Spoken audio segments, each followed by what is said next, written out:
all of you again. I know some of you are joining in. You were with us this morning. If you're just joining in, but you didn't join in this morning, go ahead and put something in the chat. Let me know that you're here, and let me know if you're alone. I know some of you are in a room with your division, so let me know how many people are hanging out with you. But if you weren't with us for session one, let me know in the chat. Otherwise, welcome back to Optimizing the Human Weapon System, session number 2, my friends. My name is Mark Tilsher. I am the president of the Military Sherpa Group and also a partner in a global leadership development company called Giant Worldwide, and we're obsessed with creating healthy, high-performing people, and you fall into that group, or that's our desire that you will be. Today, we're going to move very quickly. In fact, this hour and 45 minutes will probably go by way faster than you anticipate. Those of you who went through the lesson this morning or the time with me this morning, you know that there's a lot to talk about in a very little bit of time. But there is a big difference between what we did this morning and what we did today, or what we're going to do this afternoon. This morning, we talked about principles that are universal, that stand the test of time, where the leadership landscape, like Mount Everest, changes over time. Leadership principles are universal and they're timeless. And so what we're going to do today is going to pivot a little bit away from the idea of simple principles and more towards the practicality. What do we do with what it is that we're learning? So what you can expect out of our session today, first and foremost, I do talk fast. And so you can expect that. If you have any difficulty keeping up, let me know in the chat or let me know in the Q&A section. We'll be leveraging that pretty heavily today. But let me know if at any point anything is confusing or you'd like me to go a little bit deeper into something. That being said, there will be more. First, we're going to solve 2 of the biggest problems plaguing the Department of Defense. In fact, I'm going to equip you so that not only you know how to solve them, but you can go out and scale. And you'll be able to share everything that we do in our session today with the rest of your team, with the rest of the DoD. So walking away today, you should have 2 very practical solutions to 2 of the biggest problems. And I'll tell you how we identified those problems. Now, the expectations of practical tools, real change, and immediate application, these are how we'll define our success. If you can't leave our session today and implement what you're learning immediately, then the time that we spend together wouldn't be a great use. Somebody else should have been here. And before we move forward, I do want to say thank you, of course, to AFSA. There's nobody who does more for people in uniform or for our military veterans than AFSA does. So it means a lot that you're here to support them. And I just want to say a huge thank you to Keith Reed and his team for putting on this event and making it possible for me to be here with you, but more importantly, for you to be here with each other. Now, I do want to say one more thing before we move forward, which is I don't want you to leave here with questions. In the first session, I got to every single question we were asked. I thought for a second we might have missed a few, but we got to every question that we had. Today, I want the same thing. And to incentivize that, if you ask a question, there's a question function. If you ask a question, then what we'll do is I'll send you a physical free copy of my best-selling book, The Leader's Guide on How to Grow Healthy, High-Performing People. So for everyone that asks a question and I actually answer your question for the group, I'm going to send you a copy of my book, and we'll make sure you know how to do that by the end of the session. Also, every tool that I share, I'll send you a copy of. So you can take screenshots today. You can take lots of notes, but just know I'm going to give you the opportunity to download everything that we talk about, not the slides, but the tools that we focus on. Now, because there are some of you that are joining in who were not with us during the first session, we're going to do a little bit of a recap. So for those of you who were here, just hang on for a second, and we're going to cover a couple of things that we covered this morning. Now, we'll condense it, but we're going to cover it anyway.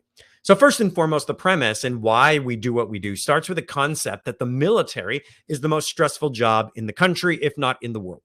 And organizations like CareerCast and Pew and Gallup and ABC, even Reddit, they do polls and studies. Maybe Reddit comments on them and doesn't do them, but they do polls and they do studies to figure out what the most stressful job in the country is. And the most stressful job is the enlisted military member. And when they don't differentiate between enlisted and officer, they just put military. But if you look in the top left, enlisted military is at the top, and then military general is in spot number 2. You're consistently recognized as the most stressful job, the one that sacrifices more than any other in the country. And there are a few reasons why that is. And the starting point in the military and the civilian sector is the average team functions at less than 60% of their true potential. And the military in general has a massive mission to overcome. We serve 1 million meals per day, 12.7, I believe, million gallons of fuel are bouncing around the airwaves and being used throughout the Department of Defense every single day, amongst many other metrics. We're the largest workforce in the United States. And to pull all of that off, you're creating tremendous sacrifice. And the metrics we're going to talk about today are communication, relationships, alignment, execution, and capacity. Don't have to remember them. We'll cover them again. But if we add those up and we aggregate, if we average them, then we can figure out what your team's potential, your team's performance currently is. And all of us, if you remember from this morning, we're pushing for 100%. We want to meet our potential. But unfortunately, because we have such a crazy mission and we have the most stressful job in the world, we're at about the average. And to do that, we've created a culture where we celebrate grinding through overwhelm. There's 30-meter targets that always seem to pop up. And if we can just get through the next exercise, if we can just get through the next inspection, then everything will slow down, but later never comes. And every time we knock out the task, boom, there's another one that pops up to take its place. And to make that work, we leverage cringe buzzwords, words that are well-meaning, like do more with less, which should be efficiency, figure it out, which should mean innovation, mission first, people always, which should mean mission can't fail. People are a part of every decision that we make, which I think and I believe is the heart of military leadership. I've yet to meet a leader that doesn't feel that way. But in execution, as we covered this morning, what we're really doing is institutionalizing burnout. That we're asking our people to sacrifice more. Often they have to break the rules in order to keep the mission moving forward. Don't ask me how I'm going to do it, and then I won't tell you. I'll get it done as long as you don't ask. And then mission first people always is really mission first people when they break. And of course, that's not the intent of military leadership, but that's the way it's often translated. And we talked about the evidence of that this morning. The evidence being you're a human weapon system. And you have a check engine light like any other piece of gear does. You should have upgrades and maintenance and technical orders. And your check engine light looks a lot like this. The 1 in 3 military members, according to the National Institute on Drug Abuse, meet the criteria for hazardous drinking or alcohol use disorder. Those numbers are massive, 1 in 3. We deployed a bunch of people to Iceland, and they drank all the beer in the capital city in one weekend. That's the power of the U.S. military. You thought it was all bombs and shiny things. But it goes deeper than that. Next, we talk about how the U.S. Census Bureau says that the military has the highest divorce rate of any career field. And this morning, we lingered on these. We're just going to go through them quickly right now. Number 2, we talked about how, according to the National Library of Medicine, service members have the highest rates of major depression and how the study was so shocking when they conducted it. The follow-up is, man, are people that are prone to depression joining the military because these numbers are so out of whack? Or is it that the military is causing this and that caused them to step back and reconsider what their next moves were? But DSMs, those psychological indicators that tell us how people are doing, anxiety, depression, bipolar, all that stuff, we have higher rates of those in general. And as we look at them, we can talk about many others, but at the end of the day, our check engine light is flashing on our human weapon system, and it has been for a very long time. And the question is, if we had a mechanical weapon system that showed this much degradation, would we send it into the fight? And that's the premise. And today, this morning, we really talked about people and how we unlock the potential of individuals. Today and this afternoon, I want to focus on the operational impact to the mission at work. Rather than the individuals, let's talk about the team. And we're going to use real data and we're going to use real metrics to break it down and give you some real solutions that you can start implementing right away. But at the end of the day, this is a really high stakes game. And everything that we're talking about, whether it's debt, divorce, alcoholism, suicide, they actually have operational consequences beyond just the fact that I care deeply about you in particular. That if I knew you, I would want the best for you. I do want the best for you. But that when people's physical, when their emotional, when their mental health is not peak, and this is not a resiliency class, but when it's not peak, there's real operational consequences. And it comes through a term called engagement. And what engagement means essentially is just how invested are people in the operational, the organizational outcome on the team win. People that are highly engaged, they're chasing the team win. They leave it all on the field. They work harder, go faster, and farther than you could ever ask them to. But people that are on the low end of the engagement scale, they steal. They steal time. They steal resources. They erode influence. They make everything harder than it should be. And the data plays that out, that when people are physically well, when they're financially well, when they're emotionally well, then the odds that they're engaged go literally through the roof, 94, 95%. But when people are not physically well, when they're not financially well, when they're not emotionally well, then their engagement, their performance, their efficiency, innovation, and productivity tank. Less than 50% in most cases. You can throw some money at the problem and get a little bit more out of people. That's that blue line in the center. But generally speaking, as we get lower in physical, financial, and emotional wellness, people start dropping off in just how much they care about what it is that you do. And our numbers are the lowest of any industry in the country. And that should scare us a little bit because we care more than any industry in the country. And we'll talk more about that. That being said, today for this afternoon session, I really want to focus on the operational consequences when it comes to all of these metrics, in particular in the human weapon system degradation. And to do that, we're going to go back to the metrics of a high-performing team. And if you remember this morning, I said communication represents, does everyone on your team speak? And when they speak, do they feel heard? Do they feel valued? Do they feel appreciated? If people on your team are not speaking, you got a problem.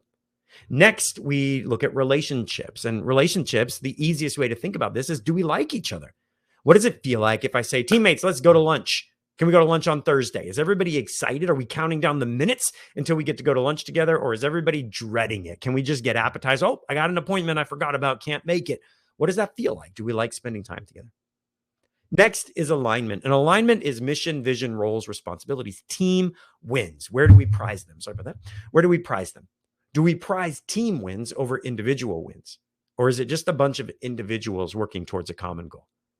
Execution is productivity, innovation, efficiency. How good are we at our job? And then capacity. Capacity is our ability to do more, to take a hit.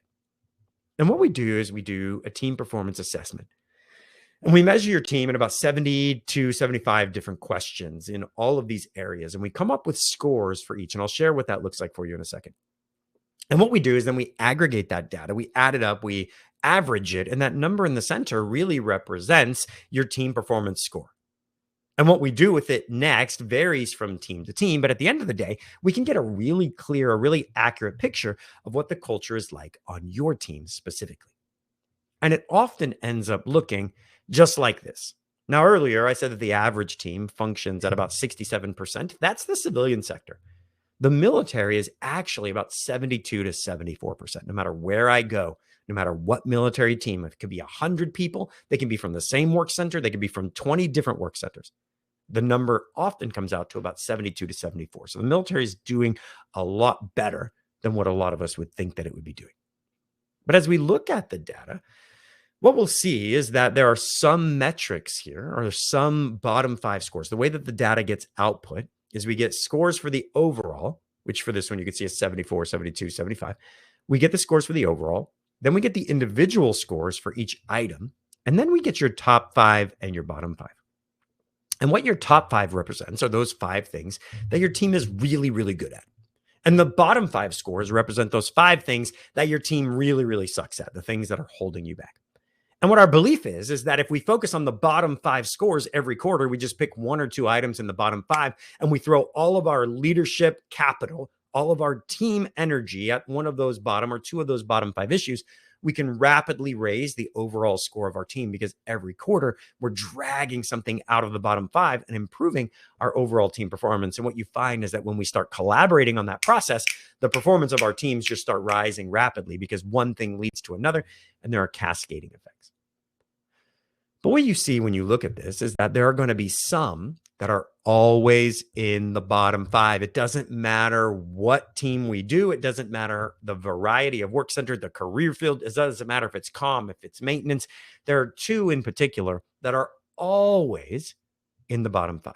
Now you can read the ones on the screen: 1, 2, 3, 4, and 5. Number 1 is our team doesn't have drama and gossip. Number 2, our team utilizes live online collaboration. What I want you to do in the chat is put 1, 2, 3, 4, or 5. Which one of these do you think? Let's say 1. We'll just give you a chance to pick one. You got 2 out of 5 chance of getting it right. Which of these do you think is most often in the bottom 5? Is it drama and gossip? Put a 1. Is it our team utilizes a live online collaboration tool? Put a 2. Do you think it's our team has a system for measuring progress toward the strategic priorities of the organization? Put a 3. Our team does not have any individuals who dominate meeting time? Put a 4. And then number 5, if you think that it's our team knows where to access updated visual guides dealing with cultural and strategic alignment, you could put number 5. So put a 1, 2, 3, 4, or 5 in the chat. Let's see what we got. Number one. So we got 2 number 1s. Where's everybody else? We got about 20 something people here. Let's get some numbers in the chat. Let me take a drink of water. We breezed through the beginning of this one. We got a lot of stuff to cover, but a little bit of time.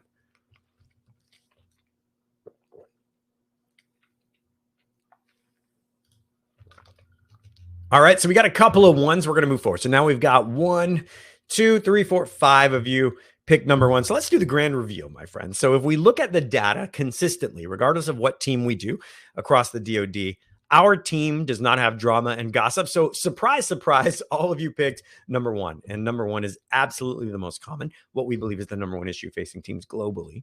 And number two, our team does not have individuals who dominate meeting times.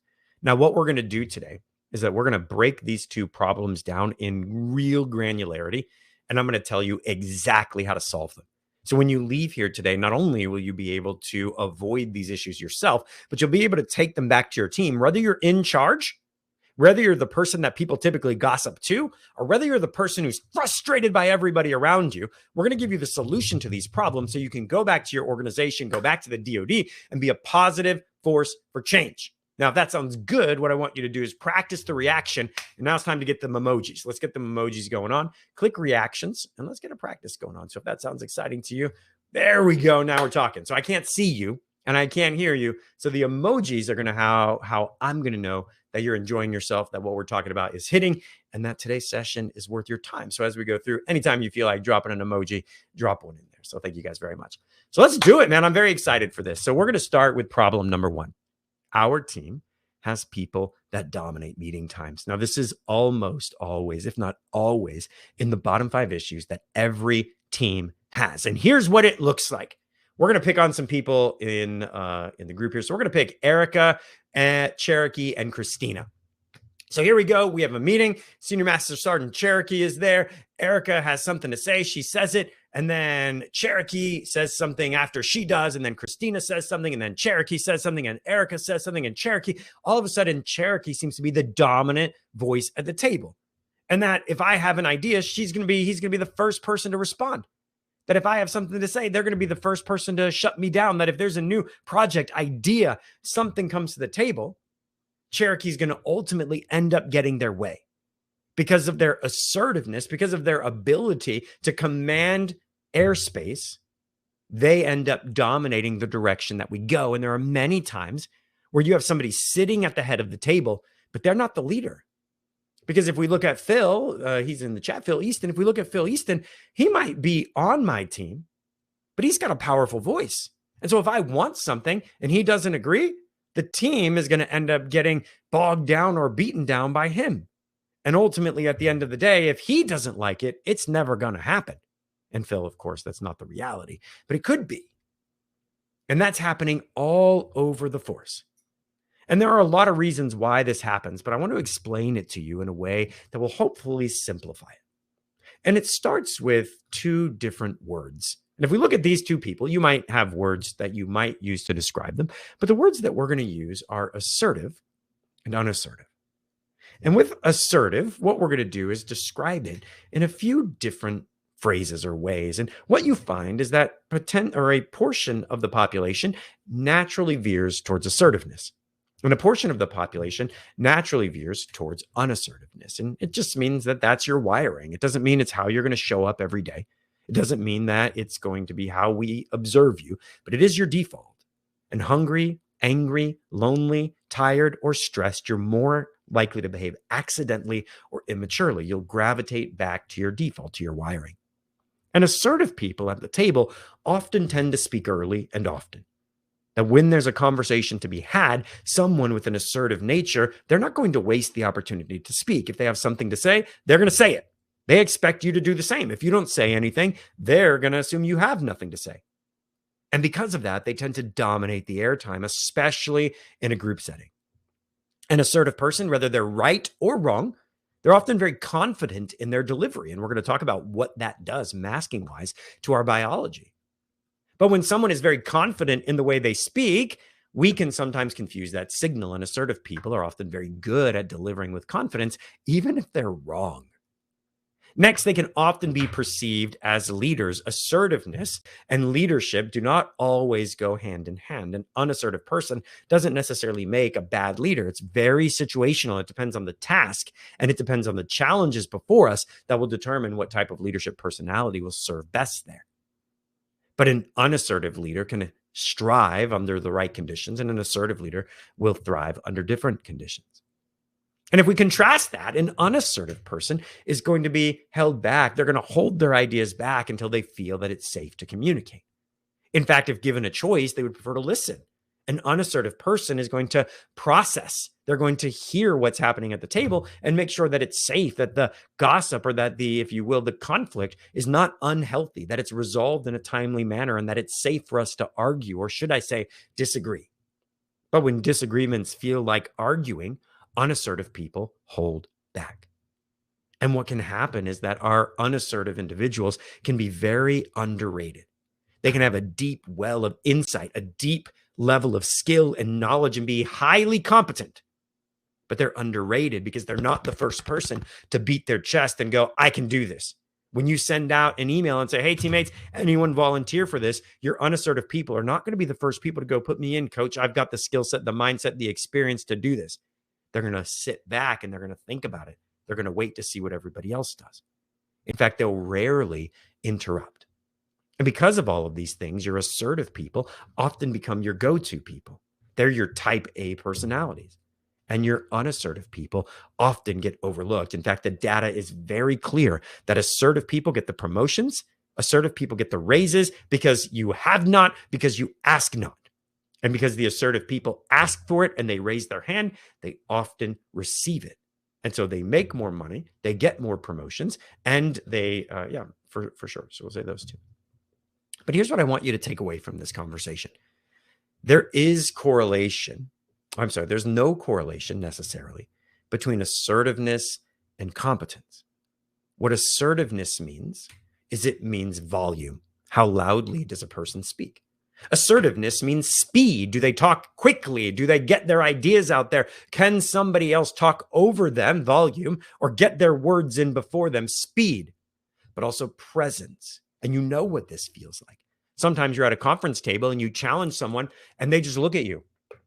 And all of a sudden it's like, this just got very uncomfortable because they have a presence, and their mere presence, their body language, their tone of voice, the way they speak tells you you're on rocky ground here. You shouldn't continue unless you're ready to fight. And even if we don't fight in the office, like when was the last time a true fist fight broke out in a meeting? Unfortunately, biologically, that's still inside of you. There's a reason why public speaking is a greater fear than death. Social ostracization, social conflict is scary for us as human beings.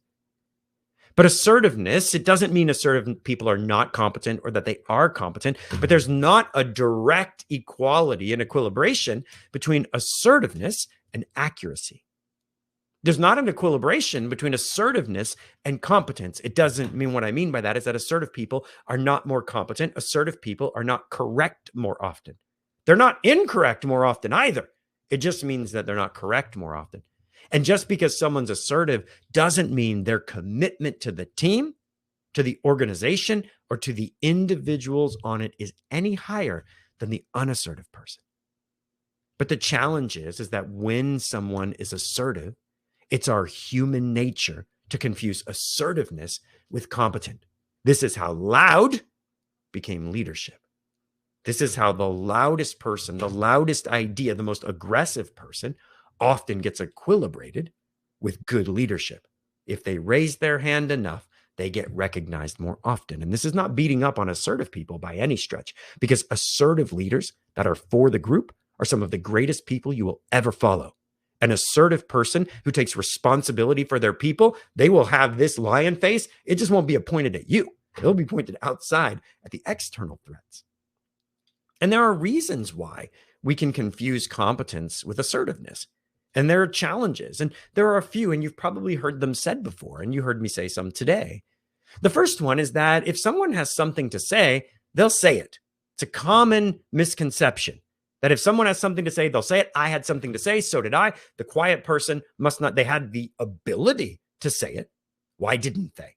And so competent people speak up if they have something to say. That's the confusion. They can, because they're aggressively confident, they must know what they're talking about. And again, we covered this a few slides ago, but the idea, if somebody becomes aggressive, if somebody makes strong eye contact, if they talk fast, if they talk loud, then at the end of the day, we can assume that that they know what they're talking about. And it's some of the challenge of being me. And my life is no different than anyone else's. If we all threw our problems on a pile, we would grab our own and run away in horror when we saw what other people deal with. but I don't get challenged very often. I can stand on stage and people don't give me a lot of pushback. I can go in a room with very competent people that are way smarter than me. But the way that I speak, I have a tendency to speak with volume and with speed and with presence. And people assume that I know what I'm talking about, even sometimes where my data might be a little bit shaky. That's never happened before, certainly not today, but it happens. And I don't tend to get challenged very often. In fact, there's a very small number of people that will, because I can be aggressively competent when it comes to taking care of you. And because of that, people will assume that I know what I'm talking about. And next, and this one doesn't apply to me, so this is not a list of like what the cool things about Mark Tilsher are, but if they're smooth on the mic, they must be a natural born leader. Professional military education, at least a few years ago, we would talk about referent power.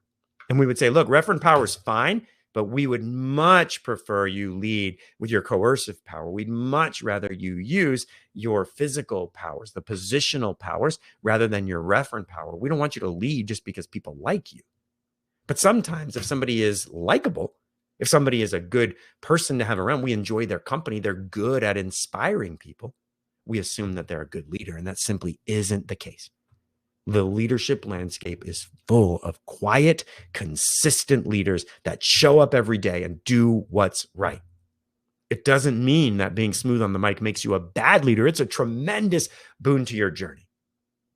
But when we confuse competence with assertiveness, there is an operational impact. And that operational impact can't be overstated. One of them, I won't take time to put this into the chat, but your military leadership is very clear. The leadership landscape has changed. The operational warfighting landscape has changed.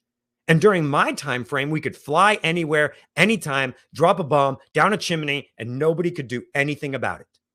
And now the idea that we'll face a near peer, or God forbid, a peer adversary, someone that can limit our air dominance, our sea and space dominance, that's a terrifying proposition.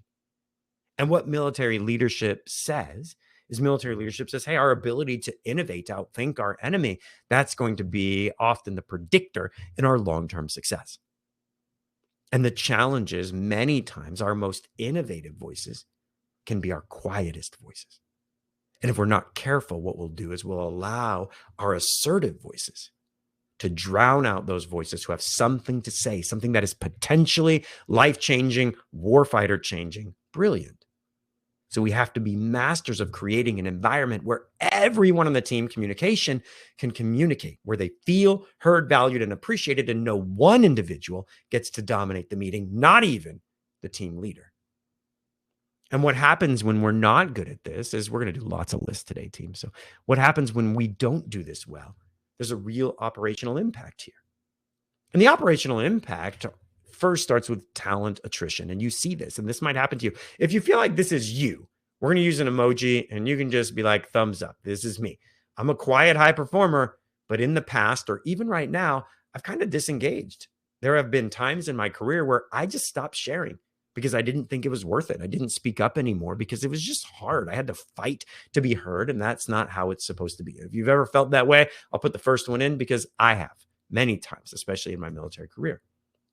Number two, we build false consensus and poor plans go unchallenged. We'll use a different emoji for that one. If you've experienced that before, let's use the insightful one, the light bulb, that it's not a good plan, that your teammates have to know that this is not a good plan.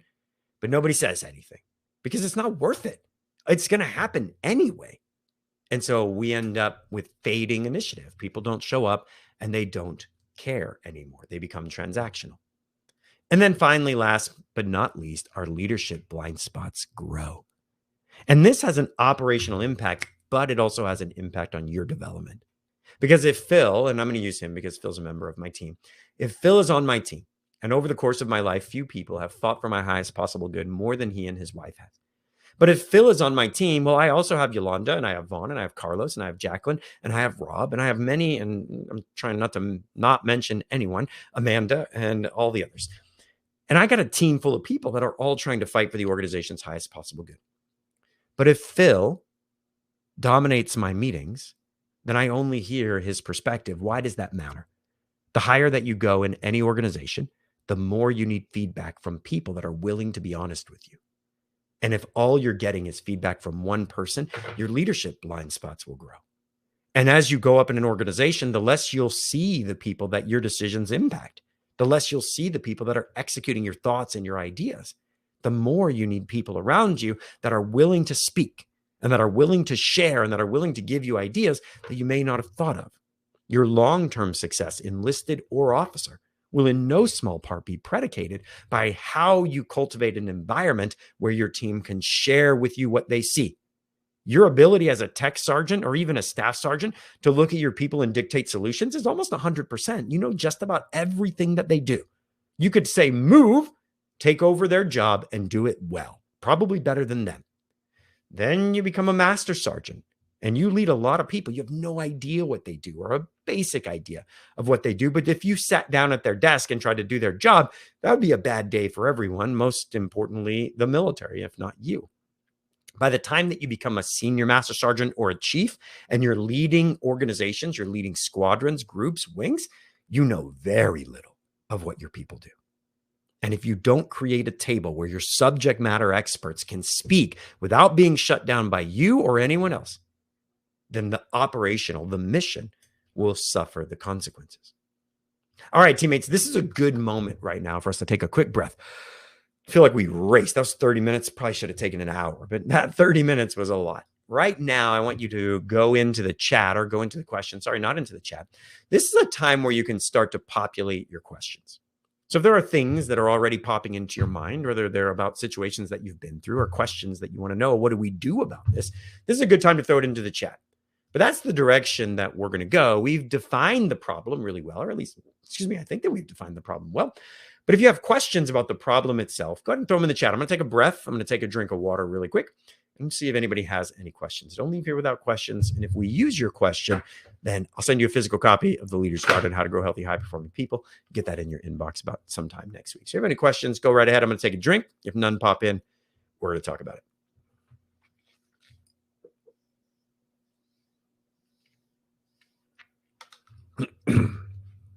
All right. So before I go forward, here's what I want to say. And you can throw questions into the chat anytime or into the questions block. Here's what I want to say. Do not feel bad when it comes to management that you don't know the solution to these problems.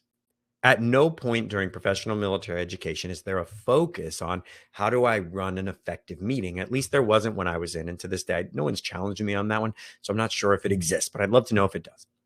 And so even though we spend hundreds of thousands of man hours, we don't have a system where we teach you, look, here's how to run an effective meeting. And there's some really good books out there. Meetings Suck is a great one. Read it.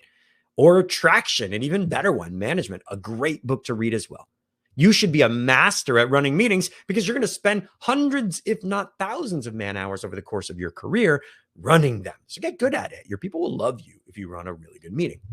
That being said, what I'm going to do is I'm going to give you a 3-part framework. And I'm going to email you. I'm going to email you this 3-part framework as well. So you can write it down. You can take notes, but I'm going to show you how to get a copy of it. So the first part is a 3-part framework to ending domination. The first part, and this is the most important one, never let anyone speak twice before everyone has a chance to speak once, period. And this is the most important rule on any team. I don't care what team that you're on. And the way that it looks like is, let's pretend that Erica has something to say. So she says it. And then Ashley says, I don't agree with you, Erica. Now, Erica wants to talk back because of course she does. But we have other teammates. So Tasha, okay, we heard from Erica. We heard from Ashley. Tasha, what do you think? Okay, Kayla, what do you think? Okay, now we only have 4 people on our team. Everybody had a chance to talk. Now Erica can talk. But the reality is that now there's momentum on one side or the other, or we have a 50-50 split. If the team has momentum, 3 out of 4 people agree and 1 person doesn't, well, Erica can talk, but Ashley's kind of overwhelmed here a little bit. The team is moving in a different direction. It's no longer Ashley versus Erica. It's a team conversation, a collaboration, or maybe it's 50-50. So then I have to decide, okay, do I like one idea more than the other? Should I all right, team, you know what? We got 15 minutes. Let's set the timer. This is what I would bring with you to every meeting. You turn on your timer and you say, team, we got about 10 minutes that we can talk about this one. So let's do that. And then you start the timer, which mine's probably not going to start because I'm a genius and decided to impromptu this. There we go. You start the timer, you turn it over, and it starts clicking. And when that time is up, you got to make a decision. And so you can't talk about topics forever, but you can talk about them for a little bit. So maybe we go around the circle a little bit more. We bounce back and forth. And at the end of the day, my job is to make the tough decision if no one can agree. My job is to be the tiebreaker if people can't agree. But what we can't do is we can't let Ashley talk, then Tasha talk, then Kayla talk, then Tasha talk, then Alicia talk, then Tasha talk. Whose meeting is it at this point? Well, now it's Tasha's meeting because everybody knows she's the filter. I'm not running the meeting. She is. So our 3-part framework, and you can print this out, leave it in your conference room, use it during your initial feedbacks. Your 3-part framework to ending meeting domination is never let anyone speak twice before anyone has a chance to speak once. Now, if you have questions about this principle, absolutely throw them into the chat so that we can make sure that we talk about it.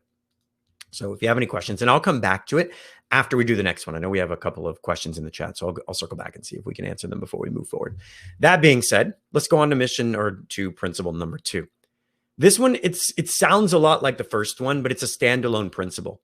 And here's why. Number 1, never allow back and forth battles. And so with a back and forth battle, here's what that looks like. Tasha, you're going back in my sights. We got Tasha and we got Kayla, and then we have Ashley and Alicia. Tasha speaks, Kayla speaks. Now, I'm going to let Ashley talk, but Ashley's like, I don't got anything to say. I'm going to let Alicia talk, and Alicia's like, I don't have anything to say. And now, guess what? It's time for Ashley, or I'm sorry, it's time for Tasha to talk again. Then Kayla talks, and the other two are like, I don't have anything. So now, even though I've given them a chance to speak, Tasha and Alicia are just going back and forth. It's not collaboration. They're just arguing. And at that point, they've hijacked my meeting. They don't agree, and that's fine. I don't want my team to agree. If my team all agrees, some of them are useless. I don't need them. But if they're going to hijack my meeting with conflict that's destructive in nature, go away. Do that somewhere else. I want you two to agree. Go hash this out. The whole team doesn't seem to be invested in this. Why don't you guys go talk about it after the meeting and let us know what you think? Why don't you all come back and we'll postpone this meeting for another week? But what we can't do is we can't let two people go back and forth with each other. And there are a lot of ways that you can do this. And when I used to run my squads, I was in Airman Leadership School, Commandant. I had 2 tech sergeants. They just did not like each other. We'll just say it that way. And so there was a transition period where I had a cadre that I inherited. Then I started hiring people. And then eventually it was only people that I hired. And it was in that transitionary period where 2 people that I didn't hire that were great people, but they just had a lot of leftover baggage from the last administration. And what would happen was they would sit next to each other because whatever reason, my predecessor had them all sitting by rank around the table. So it's like staff sergeant, staff, tech sergeant, tech sergeant, tech sergeant. And when one of them would talk, the other one went next because we weren't around the table at that time. I didn't know better. And he would immediately counter him. And the whole meeting would get derailed as those 2 would go back and forth with each other. And my initial solution was, okay, we're moving you 2. You're going to move over there and you're going to sit over here. You're not allowed to sit next to each other anymore. So I brought them into my office and had that quick conversation. And that worked a little bit, but they still ended up going back and forth with each other. So I had to call them back in a little while later and say, hey, look, you can't talk after him. I don't care no matter what. Like if you guys have a big major disagreement, we'll deal with it and I can mediate. But you two that's it. Like I don't want it anymore. It's not really serving a purpose for the team. But we can't allow back and forth battles. If 2 people can't get along, that's okay. None of us should know about it. I don't care if you're not going to send each other Christmas cards. Your inability to function as a grown-up shouldn't impact the operational pace of the team. And so go in a room somewhere and just figure out what it looks like to say nothing to each other in front of the rest of us, because we shouldn't know that you hate each other. It's just not the way that it's supposed to work. And so never allow back and forth battles. So that's number 2. So number 1, never let anyone speak twice before everyone has a chance to speak once. Number 2, never allow back and forth battles. All right. So this is your moment to get some questions in the chat. Now I'm going to stop and pause here, take a breath. And I'm going to read over some of the questions that are already in there. Let's see if we can get through them. So I'm going to talk specifically about this one. And then there's a couple questions in there about the previous ones, and we'll catch those at the end. So let's see. Nope, just still questions about the previous one. So we'll leave those in there until we get through this one. So if you're enjoying this so far, if this seems practical to you, let's get some emojis going on. Let me know that we're in a good direction. All right, fantastic. So here's the last one. And we prefaced this already. We set you up. But now you've got something in your mind. You know what it means. You've got target acquisition. Never mistake assertiveness for accuracy. If you have an assertive person on your team, it's time to bring them down just a little bit. And the way that we bring them down is I go to Phil, and there's one of two things that happens. Either Phil, who I believe is one of the most competent people in my life, I trust his opinion more than virtually any human on the planet. If I believe he's good intentioned, then my conversation with him might be, hey, Phil, I love that you jump in and you get the conversation going. Man, we need that, especially when there's dead air. But what I'd love it if you could do first is before you speak for the first time, could you bounce the ball to somebody else? Tiffany doesn't speak a lot.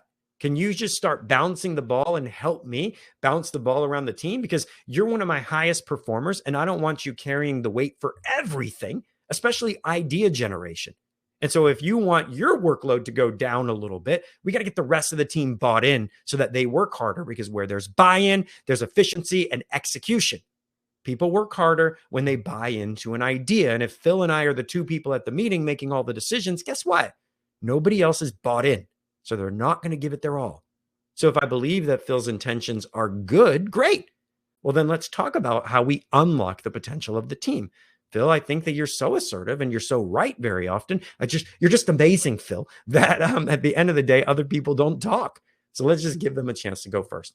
If I believe that he's ill-intentioned, well, guess what? An assertive staff sergeant that's very difficult to deal with becomes an assertive command chief that's very difficult to deal with. An assertive lieutenant that's very difficult to deal with becomes an assertive colonel that's very difficult to deal with. The challenge is that a young staff sergeant can be molded. They can be fixed. They can be grown. A young lieutenant can be molded. They can be grown. They can be fixed. A colonel and a command chief are very difficult to correct. By the time they get to that level, unless there's something illegal, unethical, immoral, or a major operational impact, it can be very difficult to change them in a meaningful way. Never assume that someone will see what you do. You may be the only person to change the trajectory of their life or their career. And so if I believe that Phil's intentions are bad, then I'm just going to have to sit down and talk to him and say, look, brother, your voice carries a lot of weight. And that's great, because when you fight for what's right, you're going to win a lot of freaking battles. But if you're the first person to speak, other people are going to wilt under that pressure, your eye contact, your tone of voice. And Phil will say, well, they just need to rise. They just need to step up. They need to put on their big kid pants and come to, see, that's the thing. That's not what leaders do. Leaders don't clear the playing field. They don't say, all right, teammates, best idea wins. Let's go. That's not leadership. Leadership cultivates an environment where everybody feels comfortable speaking. In fact, Project Aristotle, the definitive study on what makes a high-performing team, says just that. The number one commonality on high-performing teams is not strong leadership. It's not equality across the board, it's psychological safety. It's where Tiffany, Caitlin, Phil, let's get some more names, Tori, Yolanda, Janine, these people, they have the ability to communicate, to share, and they feel safe doing so. They don't feel like if they bring up a bad idea that Phil is going to roll his eyes. That if they bring up an idea that people don't like, people are going to sigh. That the leader's going to do one of these. Are you done? You got it? You get it all out there? Okay, moving on. We don't do those things. But when we mistake assertiveness for accuracy, our quiet voices that can be quite accurate get drowned out. And you no longer lead your organization. You have people that lead it by default. And so the three-part framework to ending domination, meeting domination in particular, is number one, never let anyone speak twice before everyone has a chance to speak once. I created that rule when I was still active duty, and I implemented it with great success because I had some major issues, and I could talk about them at another time. Number two, never allow back and forth battles. Again, I implemented this principle when I was active duty, and now I teach it all over the world. Number three, never mistake assertiveness for accuracy. If you do these three things, you will end meeting domination and potentially transform the lives of your people, because your unassertive people are going to build confidence, which will serve them for the rest of their life. And your assertive people will learn how to draw the best out of others, which will serve them for the rest of your life, which means long after you're gone, your leadership legacy will carry on because what you did transformed someone. But there's another level beyond that, which is this. It's fine if you do it. But if you print this out, if you put it on your conference room wall, if you point to it every time that you use it, just like I will with you in the Sherpa code, if you point to it every time you use it, you're not changing lives, you're multiplying. Because the people on your team, you're not the best leader they ever worked for because you cared.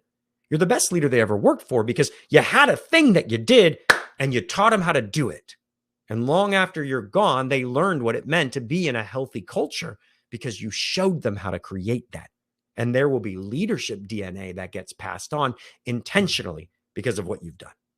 And so I would call you up and say, look, put this on your conference room wall, frame it, but reference it and implement it. You can end this meeting domination thing just like that if you want to. So teammates, let's take a breath. So much fun hanging out with you guys. I wish that we were in person. No doubt. I'd really love to spend some time and see your faces. But if you have questions, now's a good time to put it in the chat. And I want to get through all the questions that have been asked. So what I'm going to do is I'm going to kind of work my way backwards if I could. All right. Question number 1 from Caitlin, echo Tasha above. I don't know how to answer that one, Caitlin. So we're going to go back one question. So if this was you trying to get a book, I don't know that that's going to cut it, Caitlin. We're going to need to see something else. So apologize, but I don't think this is going to cut it. Let's go to number 2. How do we get you to come brief? Okay, Tasha, okay, both of you. I appreciate you both very much. I will tell you exactly how to make that happen. Those are like, that's a great, best question you could ask. So I appreciate you very much. It means we're doing something right. Thank you. All right, let's go one step farther. You say the higher that you go, the less you see. How do we senior NCOs show that we still care and that it's not forced or at least perceived that way? So there's a couple of things that I would say about this one. Number 1, if you authentically care, that comes across. And so if your intention is to manipulate, you don't have to be cool. You don't have to be sophisticated. You just have to be relevant. And one of my favorite memories is when I was an ALS commandant, I'd wear button-up plaid shirts and cargo shorts and, sandals because that's who I was. I'm not a very cool guy, generally speaking. But when I would go out to the movies at Ramstein, Miesenbach or whatever, my airmen who were in my classes, they would remember me and they would come and they were cool. They would have chains and they'd have cool outfits and neat shoes. And they would always come up to me and be so excited to see me. And that is some of my greatest memories of my time in the military because to them, I meant something. I was symbolic to them, and not because I was cool, but because I cared deeply about them. And I'm not a caring person by default. I don't carry a lot of empathy by nature, and my team can echo that. I have to try really hard. It's adrenaline and cortisol pumping through to mask care. But if I'm relevant to you, if I invest in you, then you'll feel that, and that will matter. But there are a few things that you can do as a senior NCO that can make that happen. Here's the first one. Let's just acknowledge the fact that you can invest in everyone. And this is why, and here's the first piece, is that if I lead Yolanda and Tasha, well, I don't lead Tasha, Yolanda does. It's not easy for me to go down and make Tasha feel cared for. That's Yolanda's job. My job is to make Yolanda feel connected and cared for. So if I'm not coaching Yolanda on a regular basis, she's my direct subordinate, then what am I doing? I'm never going to make the organization feel as if I care and as if I'm present. You have to be obsessed as a leader that whoever it is that you write a performance brief on, I don't care who they are or how many they are. Most of you should not be leading more than like 5, 6, 10 at most, if that. And that's a lot of people to lead directly, 10. But the people you write, unless you're at senior NCOA, then you can lead 40, I guess, and it's fine. And there's only one person there that does that. And I love you and I feel for you. That being said, that's a tough job. But the people that you directly rate on, you should have an active coaching relationship with. You should know them better than you know yourself. You should know their thoughts, their dreams, their desires, their hopes, what their support and challenge configuration looks like going back to this morning. You need to know where they want to be in 10 years. And you should be scaling everything you like about you into their life. Because that's the only way you get work off of your plate. It's the only, if you take things you're good at and you teach them to do it and tasks that are your responsibility and you mentor and develop them to take them on, that's how you grow your own capacity and the capacity of the Department of Defense. But you've got to invest in the people you directly relate on. The second piece is you've got to be visible. And for some of us, it sucks because I don't really care. It's like if I go over Tasha, I'm just going to keep on picking on you. If I go to Tasha's desk and she starts talking about World of Warcraft, I don't really care about that. But if I can't be interested in people around me, they will never believe that I care. You've got to be interested before you attempt to be interesting. Nobody really cares about you all that much, I'm sorry to say. but people love when we listen to them and they really enjoy talking about themselves. But there are a few things that you can do as a senior NCO and as a chief in particular, or as an officer, that will show people that you care and buy you relational capital. So those were both philosophical. Let's get super practical. There are a few things that you can do that will make your people feel like you care. Regularly, when you make your rounds, I don't care where you go, first make rounds for goodness sake. Wherever you go, ask people this question. What do you think I could fix with a wave of my hand? What do you think I have in my power to fix with an email? Listen to them, and if you can fix it as fast as you can. And if you can't fix it, have a great conversation with them about why. Man, I get why you think that I can fix that. Let me talk to you and explain it to you. Here's what I will do. And if you do that, what you do is you buy relational capital. It's what Chief Wright did when he took over, and people started calling him Enlisted Jesus, because when he first came in, what did he do? He just started fixing stuff. It's like, and that wasn't his intention, I'm sure. It was altruistic in the execution, but he started fixing things really quickly that were low-hanging fruit. And when that happens, you go, oh, well, this is different. This person actually cares. As a senior non-commissioned officer, never walk by a problem. There are many things your people are dealing with. They walk down the stairs in the back of their building and the stairs wobble and it's not very safe. And, nobody's been injured, but it's going to happen. And you go over there and you're like, what do you guys think I could fix? I'm like, man, we've been trying to get this stair fixed for months. Okay, cool. Let me take care of that. And then when you fix it, they're like, wow, this person cares. So that's one way you can do that. Really be active about asking your people, what can I fix for you? The second one you can do, and I would do this all the time, every 6 months or so. What additional duty do you have? What additional duty do you want to get rid of? I'm sorry, what additional duty you want to get rid of? What additional duty would you rather replace it with? And then use that to balance out your team. And that will make people feel as if there's a lot of other things. This is not the class for that. I could go on in this topic in particular for half an hour or more, if not an hour. But those are two really low-hanging fruits that you can start doing. Never miss an opportunity to ask your people, what do you think I could fix for you? What do you imagine I could do with an email that would change your life? And you'll be stunned that there's probably a lot of things. And you'll start identifying problems. And the more you fix, the more they'll tell you about. And that's a good thing, because your people's problems are your biggest problems. Yolanda's biggest problems are my biggest people problems if she works for me. So I hope that one works. And then let's see, I think we only have one more. Yeah, we only have one more. What's the best way to mitigate those common issues? How do you navigate it when individuals don't believe they're the problem or contributing to those issues? Caitlin, I don't remember where this was, but let's save this one when I bring up the Sherpa code, okay? And if you were with me this morning with the Sherpa code, you're going to get a little bit of that again. All right, team. So I think that was all the questions. Let's see. It seemed like somebody else might have dropped one in. They did. All right. From Jamil, how can you help? Let's display that one too. All right, teammates, let's go. How can you help your team be more comfortable having difficult conversations or bringing up perspectives, even outside of meetings, especially in today's increased pattern of text, emails, non-face? Yeah, this is a great question. So first of all, anything that you do will get easier the more that you do it. Everything that you don't do becomes harder every time that you avoid it. And so when you avoid difficult conversations, it's called a positive feedback loop. And there's a lot of science behind it I won't get into. But here's the first piece. If you know you have a trouble on your team, the first thing you're going to do is implement some ground rules, and you're going to brief everybody one-on-one, which is, hey, look, I really want to change the way we talk as a team. And here's what I'm going to do. Would you be willing to go down this path with me? And would you be willing to give this a shot? And I'm going to rein in. What do you think the biggest barriers are to this? I'm going to rein in Sergeant Smith, because I know he's a jerk, and don't worry, I'm going to fix it, but it's got to start somewhere. And just sit down with everyone on your team and be like, look, I've identified a problem.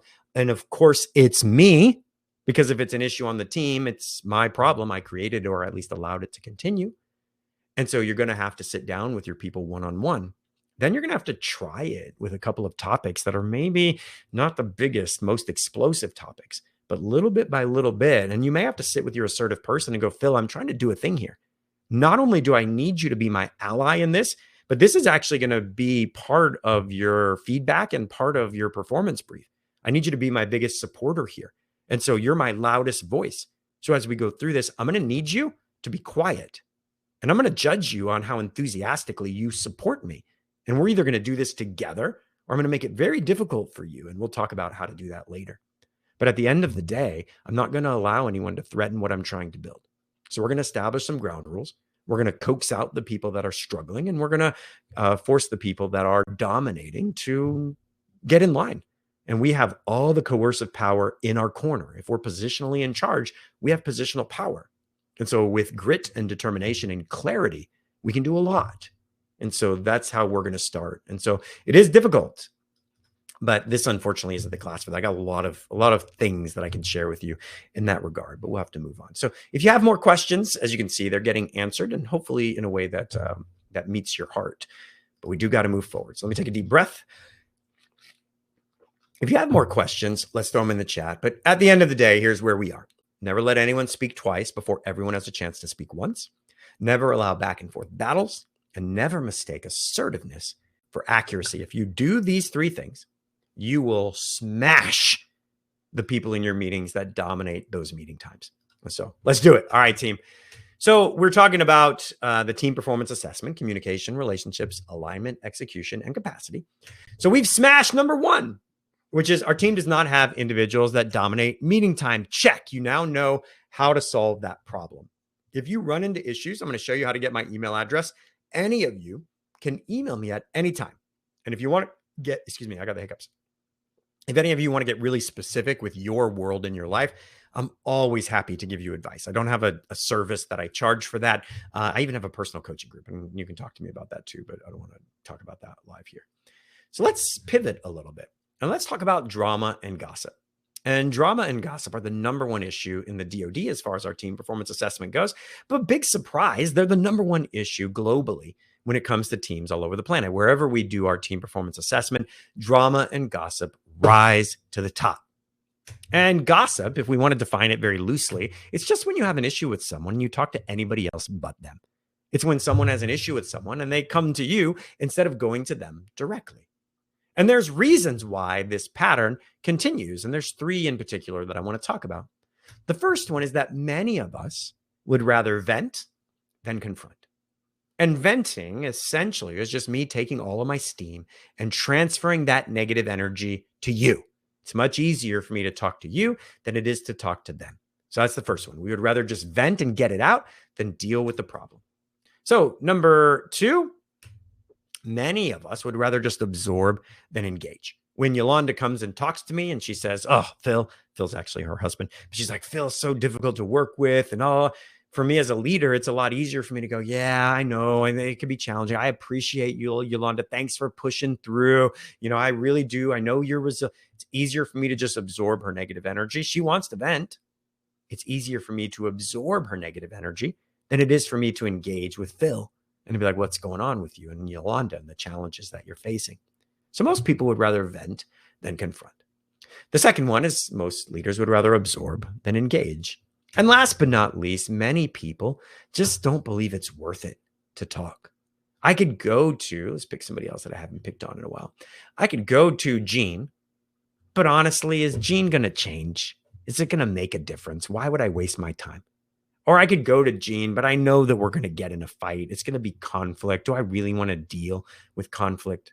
And for many of us, the answer is no. It's just easier not to. It's easier not to say something. So rather than going to Gene directly, I'm just going to go to somebody else because I'll feel better. I'll get it off my chest and we can move forward. But the challenge is the breeding ground for drama and gossip lives here. When people would rather vent than confront, drama and gossip emerge. When leaders would rather absorb than engage, drama and gossip emerge. And when people believe it's not worth it to say something, drama and gossip emerge. And these are challenges that every one of you is facing. So much so that all of you who posted in the chat, guess what?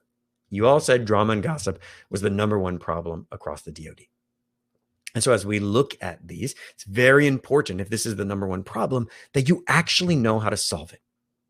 And we're going to introduce right now the Sherpa Code. And many of you up until this point, if you were in session 1, you saw it this morning. So today we're going to lean into number 7, drama and gossip endanger the climb. But you've heard me flitting through these. Number 9, never let anyone threaten the climb. Number 11, accountability protects the team. We've been talking about these as we go. When I said, spoiler alert, you're the problem, Sherpas own their 1%. Not Sherpas, I don't know why there's a space there, but Sherpas own their 1% of the problem. So we go into what's called the Sherpa Code for those who didn't see it.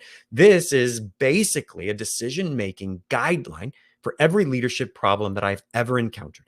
I have yet to find a leadership question that you all ask me, that a chief, that a colonel, that a general would ask me, that isn't covered somewhere in the Sherpa code. And I'm going to send you a copy of it, so you don't need to worry about it, but I'll give you a copy of the Sherpa code at the end. But if everyone in the DoD started living by the Sherpa code, we would transform culture virtually overnight. And so for this one, we're going to focus really on number 7. So as we go through number 7, we're going to go, the Sherpa tool that we're going to use is called Go to the Source. Now, strap in, because what we're going to do right now is going to be intense and it's going to last. Like, we have a lot to do in a little bit of time. I think we have 45 minutes left or so. Let me extend my screen a little bit. The amount of time we have disappeared. Or did it? I guess it didn't. Oh, here it is. Perfect. All right. So what Go to the Source, which is, we have the Sherpa code, which are our guiding principles, but Go to the Source, these are our tools. These are what tell us what to actually do, the prescriptive leadership. And Go to the Source says that at times, person number 1 has an issue with person number 2. That person number 1 has many choices, but 2 of them are they can go to person number 2 directly, or they can go to person number 3. That when they go to person number 3 has many choices. They can either be a conduit for drama and gossip or a firewall. A firewall looks at person number 1 and says, hey, have you talked to person number 2? If not, why not? Person number 2 or person number 3, if you will, can also be a conduit. And when they're a conduit, they serve as a conduit for 2 different things, predominantly drama and gossip. Drama, because person number 2 has an issue they don't know about. And so we're undermining their influence. Everything feels harder than it should when drama enters it. But also gossip. And gossip is when we're talking about person number 2 behind their back. And what I want to do right now is I want to assume that everybody has a good motive. And so never assume motive is a Sherpa code principle that I've often thought about putting in, but it doesn't really fit as a standalone principle. But never assume motive. If somebody has ill intention, we're going to deal with it, because accountability protects the climate, lets us know when we're done. So we're going to hold people accountable, and bad actors will get held accountable. Good actors will try to adjust their behavior. But when it comes to the people on the screen, I want to assume good motive, but I want to assume they want to do the right thing. And what we're going to do is, as I've been doing all throughout the class, we're going to build out a 3-part framework, a drama and gossip agreement. That if we can take this drama and gossip agreement and we can slap it on the door of our office, and we can put then the how do we end domination of meetings, and we slap that on our conference room, we become a pocket universe, a healthy greenhouse where healthy things thrive. We've stomped out 2 of the biggest problems in the DoD. So if you're excited, I'm going to teach you how to solve this problem. Let's go. Put it in the chat. And it doesn't matter if you're in a position of leadership or not, or show me an emoji. It doesn't matter if you're in a position of leadership or not. You can do this if you're person 1, if you're person 2, or if you're person 3. All right, here we go. So first and foremost, we're going to talk about person number 3. And person number 3 often feels like they're serving the team. When person number 1 comes and they're upset at person number 2, person number 3 often feels like just letting person number 1 vent means that I've stopped conflict between person number 1 and person number 2. Person number 1 is obviously worked up. They need to get it out. They need to release. And that's the purpose that I serve. And if I don't do it, things would be much worse. And what they often fail to realize is that they're enabling a cycle of destructive behavior. And there are several reasons why. First of all, person number 1, let's say that I come to you and I vent and I'm at a level 10 out of 100. When I come back to you next time, I'm not going to be at 10 out of 100. I'm going to be at 12 out of 100 or 20 out of 100, because every time person number 2 bothers me, it's worse than before. In fact, I start magnifying, and things that didn't bother me before, they start bothering me now. Now the way they breathe bothers me. The way they chew bothers me. The way they whistle while they walk. They're like, are you freaking kidding me? What is it, Snow White? Like, all of these things bother me. The more that they continue to do behaviors that are annoying, the more bitter I get. Now they brought me a birthday cake and I'm like, I don't need you to celebrate me. Like, I do whatever. Like, everything they do will bother us. And so the second part of why, so person number 3, what they don't realize is we're actually enabling that cycle where person number 1 and person number 2, it's just getting worse and worse over time. Now, the second part for person number 3 is that what you often fail to realize is that what person number 1 is really doing is they're transferring negative energy to you. See, they come into your office and they say, oh man, do you mind if I have lunch with you today? And you're like, yeah, of course. Come on in. And what they don't know is you're quite busy today. and you were hoping to work through lunch and you had slides you were going to build or something you were going to prepare for, get through that inbox that seems to never end because every email invites a response. And now you're going to sit and listen. And then they talk about their boss and their back and their bunions and their bad kids and their husband and their spouse and this. And they do that for 55 minutes. And then at the end of those 55 minutes, they go, oh man, we didn't even talk about you. How are you? And you're like, you don't care about me. If you cared about me, you would have asked me 30 minutes ago how I'm doing. No, you just spent 50 minutes transferring your negative energy because what they realized is you're an accessible port. If they plug into you, well, guess what? They feel better. And when they start feeling really bad and their day sucks and they're very stressed, what do? Well, I'm going to go sit in Yolanda's office because I feel better when I do that. So the more stressed I get, the more likely I'm going to go sit with her because I feel better after I leave. But you know who doesn't feel better? Yolanda doesn't feel better. And there are some of you, and I'm not saying it's you, but if it is you, you can go ahead and hit an emoji for all the world to see. But if it is you, you surround yourself accidentally or intentionally with people that suck you dry. And it just seems like you're the social battery for everyone around you. Everybody dumps their problems on you, even if it's not the way you would prefer it to be. And so if that's you, we don't know who you are if you do an emoji. But if that's you, you can go ahead and throw an emoji so we can all see it. So that's person number 3. Person number 3 often feels like they're doing the universe a service. They feel like they're helping person number 1 to vent. But what they're often doing is they're perpetuating the cycle. And person number 1 is getting more frustrated over time. And person number 3 is feeling more and more drained. Now, the solution for this is really simple. Nobody gets to complain about the same person or the same topic more than twice. And it looks like this. Let's pretend that, let's get someone in here. We're going to go, let's go with Kayla. That Kayla sounds good. So Kayla comes into my office and she's like, oh my gosh, I'm so mad at Alicia. And I go, oh my goodness, that's not normal. Alicia's normally very nice. Alicia must be having a bad day. When somebody snaps at you, it's not always about you. Grow up. If somebody has a bad attitude, it's not likely about you. Grow up. Their bad attitude is their problem. Many of us have too much pride to let that go. But you know what? Alicia's probably just having a bad day. So Kayla, I'm sorry that happened. And Kayla's like, oh, you're probably right. And then she moves on. Now Kayla comes back and she's like, I know you say that's not like Alicia, but she did it again. And you go, all right, bro, you should probably talk to Alicia. I'm sure that she would want to know about this. And you're like, yeah, I probably should talk to her. Now Kayla comes back again. And she's like, I'm going to kill her. Alicia's done. I'm going to meet her in the parking lot. It's over. And I go, did you talk to her? And she's like, I didn't talk to her. Not yet. And I go, okay, great. If you're not going to talk to Alicia about this, you can't talk to me about this anymore. Like, I like you. You're my friend. But at the end of the day, I don't think I'm helping you. You're going to have to talk to her. This is not just going to stop. And if Kayla's like, I thought you were my friend, I say, well, I am. That's why I'm trying to help you. And if our friendship can't survive this, then I'll wipe the dust off my feet, my sandals, and let you go because you're using me. You're not my friend if you're depending on me to absorb your negative energy and you have no expectation of improving your own life. You're just using me. And so if we truly want to help people, we let people vent. Everybody gets to have a bad day. Everybody. We let people vent. If they come back twice, we're going to encourage them to have the conversation. But the third one, now it's time. It's time for you to go talk to them because you can't keep talking to me behind their back. All right. So teammates, let's talk. Do we have any questions? Do I go to basis? Yes, Ashley, I absolutely do. That's a big part of what I do. So let's talk about it. And I'll tell you how to reach out to me. Anybody have anything in the chat? Any comments? Any questions about person number 3? Let's start there. We're going to break down person 1. We're going to break down person 2 in exactly the same way. But let's start here. Any questions about person number 3?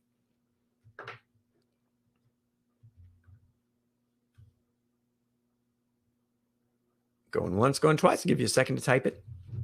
If not, we're going to move right on. All right. So if you do have questions, I would encourage you just throw them in and I'll make sure to answer them. So I've worked in a lot of questions. We're going to end early. If you guys don't have any questions, just let you know. I've never ended early a day in my life. Like I always fill the clock, so don't worry. All right, let's go to number 1. So person number 1 typically believes that it's not worth it to go to person number 2. And they believe it's not worth it for a couple of reasons. Sometimes I don't want to go to person number 2 because it's not going to change anything. It's not going to matter. They're not going to care. Why should I? The other reason they might not go to person number 2 is there's consequences. Maybe person number 2 is a big meanie. Maybe it's going to cause conflict. Maybe that person is a psychopath, a sociopath. They're toxic. And if you tell me that person number 2 is toxic, evil, and nasty, fine, I believe you. Have you told them that yet? And you might say, no, I have not. It's like, great. Well, then if it's not safety and it's not urgent, that's what we're going to do. And I'll go to Phil and I'll sit down. I'll say, sir, I would love to have a talk with you, on Thursday. Can we set aside some time? Sure. So now we sit down and Phil's like, what's going on, man? And I go, well, I'm kind of nervous. And he's like, what do you mean you're nervous? You could talk to me about anything. And it's like, so now I've put him into a position of power. I'm nervous, right? He's in control here. And I say, well, that's just it. See, sometimes I feel like when I share feedback with you, sometimes it doesn't make you happy, or sometimes I feel like it frustrates you or upsets you. And I don't know what to do because I feel like you want me to be a censor for you, but I don't think I'm very good at it. So could you help me? Like, tell me what I should be doing differently. And a mature leader, or a leader that cares is going to say, oh my gosh, you could talk to me about anything. Let's figure this out.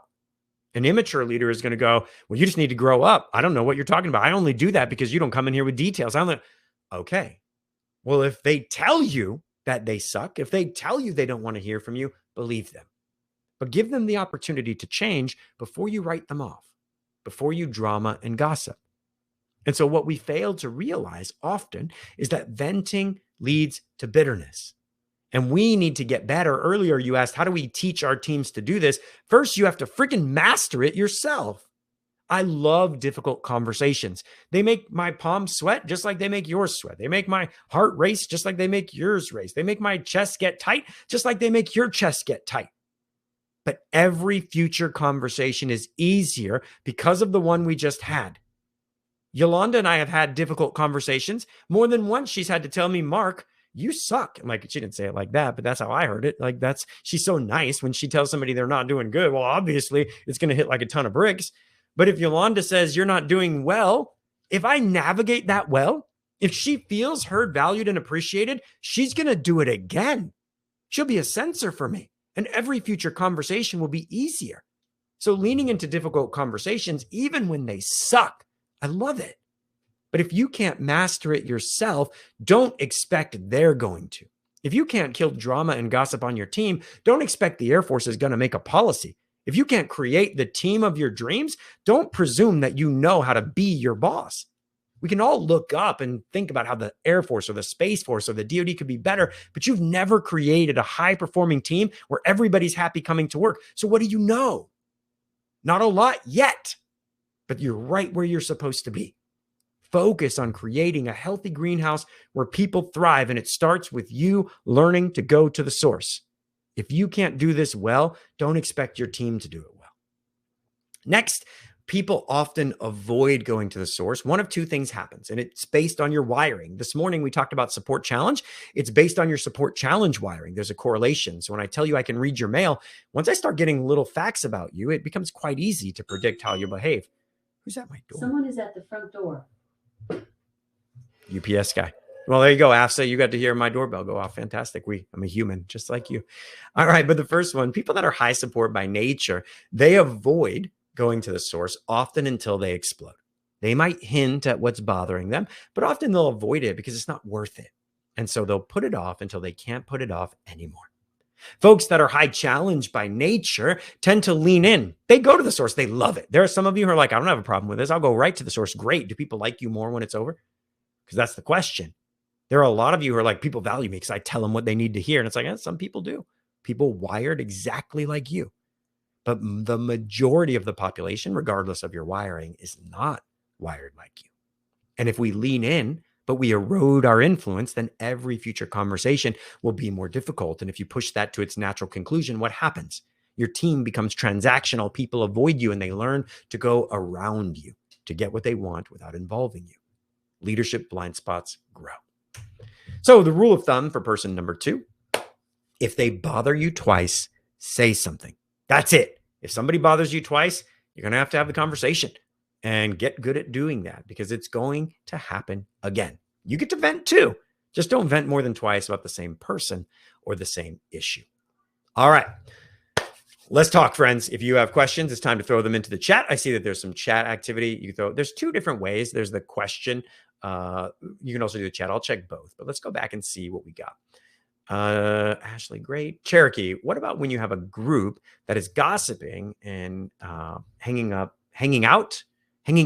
on the one side? I'm not sure what you mean by hanging up on the one side, but I think I do know what you mean. So we'll make this one work. It depends. The first thing is, it depends if you're in a position of leadership. If you're in a position of leadership, I'm going to tell you exactly how to do that. If you're not in a position of leadership, it can be quite tricky. And so it's difficult to go to your boss to talk about another group of people in the office unless your boss already thinks it's a problem. But then you're going to be a snitch, right? And I'm not saying you shouldn't tattle. I'm a snitch. Like if you break in my house, I'm going to tell on you. Like I'm a civilian. I should be a snitch. That being said, like you don't always want to rat your peers out unless it's an issue that's undermining good order, discipline, productivity, and morale. So when it comes to if there's an in-group and an out-group, I'm really going to focus on leadership for now. But in this instance, you're person one, they're person two. And if you desire, and it might cost you something, you're going to have to go to person number two and have the conversation if it bothers you enough. And that can be challenging, especially if like they're the cool kids and you're the loser in the group. And I'm not saying that's you, but that can be quite challenging. You may have very limited ability to tackle that. And here's what I mean by that. You have the most ability to tackle change with the people you directly lead. You have coercive power. They have to do what you say as long as it's legal, ethical, and moral. You have the next level of influence with your boss, not quite as much as with your airmen, let's say, or your guardians, but with your boss, that's going to be your next most likely route of influence. And if your boss is mature, if they desire to be a good leader, often they'll hear you. Whether they agree with you or not is another story. But you have the least amount of influence with your peers. And the idea that you're going to be able to dictate to your peers or influence their behavior will be predicated on the amount of influence you have with them. Influence is the currency of leadership. If they like you, know you, love you, trust you, then they're going to want to hear you. Oh my gosh, I'm so sorry you feel like you're in the out group. Let's see what we can do to fix this. If they don't like you, if they don't know you, if they don't love you, if they don't trust you, they're just going to snicker. They're going to do more of what they're already doing. And so when it comes to peers, it's the most difficult level of leadership. There's only one group of people harder to lead than your peers. And Yolanda is stepping into this with open eyes. It's volunteers. Volunteers are the worst people to lead in many cases because they don't have to follow you. They just don't have to show up if they don't like you. That's where you learn to lead through influence. So when it comes to your peers, it's a tough question. If you don't have influence with them, your ability to influence them will be very stunted. So just be a little bit careful about how much you lean into that one. So focus on yourself first, then your team next. All right. Men in the chat, is there anything else? All right, perfect. So teammates, we talked about person number one.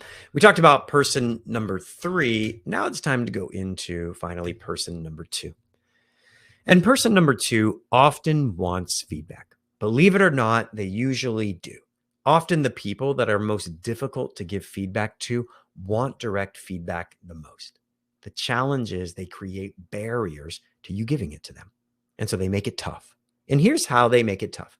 I go to Tasha and I say, Tasha, I got some feedback for you. And Tasha says, okay. And then I say, hey, earlier at the meeting, I don't think what you said went over very well. I don't think people liked it.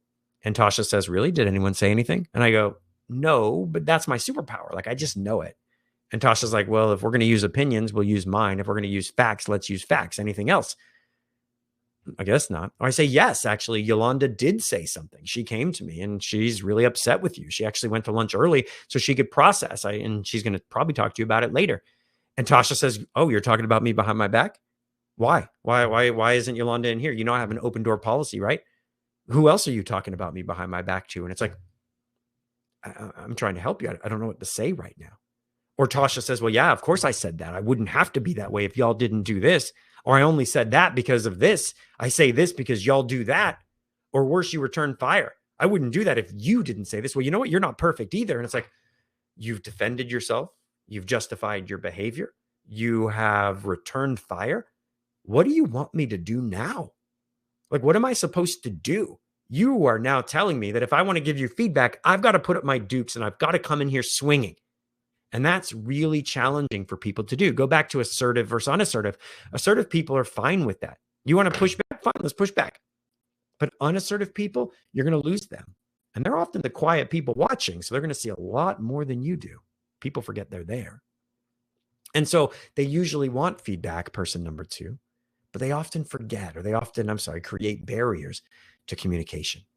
So with person number two, if you are person number two, then your rule of thumb is very simple. Maximize the potential that people will give you feedback. Again, it is your one and only job.